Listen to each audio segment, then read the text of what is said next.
series opener, the heirs of the dragon saw Viserys Targaryen, played by Paddy Considine, having the Archmaesters tending to a nasty wound he'd sustained from the Iron Throne. He wasn't the first monarch to have cut himself on the prickly throne, made out of old swords and blades and shaped in a chair. Viserys again cut himself on the throne, and in Episode 2, The Rogue Prince, and he once again had his healers fixing his finger with the king plunging the digit into a tub of writhing maggots to eat the dead flesh. Warning: this article contains major spoilers from Fire and Blood and potential House of the Dragon spoilers. How does Viserys die? All of these small nicks and cuts seem to be foreshadowing Viserys' demise, with fans wondering exactly how the good king may perish. While House of the Dragon is broadly following Fire and Blood, the program makers Miguel Sapochnik and Ryan Condal may change some parts from the source text to add an element of surprise. However, Game of Thrones did more or less stick with George R.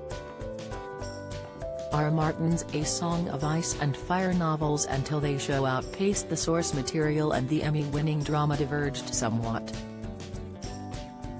In the Game of Thrones Encyclopedia, A World of Ice and Fire, Viserys injured himself again on the Iron Throne in 128 AC, after Aegon's conquest, after passing a judgment.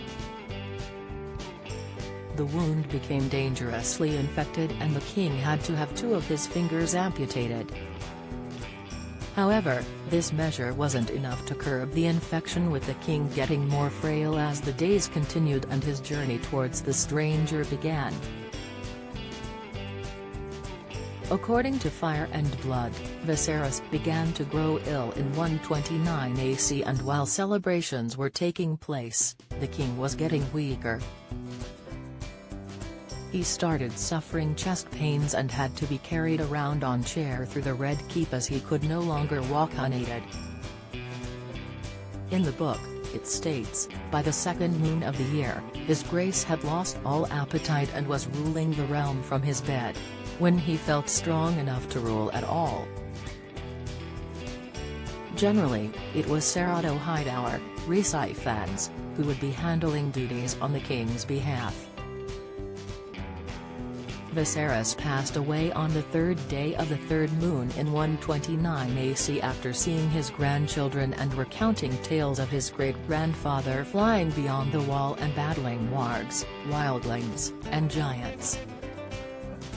After seeing his grandchildren, Viserys went to sleep, never to wake again at the age of 52 after ruling over Westeros for 26 years. Viserys' reign was seen as one of the most prosperous and peaceful for the Seven Kingdoms, and the monarch praised for keeping the realm harmonious.